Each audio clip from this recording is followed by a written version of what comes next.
You're going to stand with your hands on an elevated surface so that your arms are well below shoulder height. You'll push back so that the weight comes into your heels.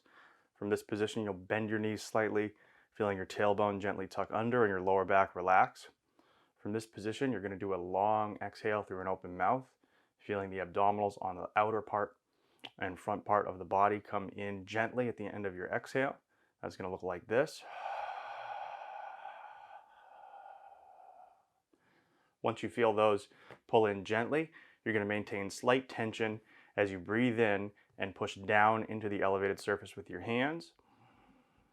You should feel expansion towards the back part of the rib cage as you maintain slight tension in the front. From this new position, you're then going to exhale again, furthering that slight tension in the front and side abdominals. As you do this, your weight should shift further back into the heels. Then once again, you're going to maintain the tension in the front side as you take that gentle breath in, feeling expansion on the back side of the body.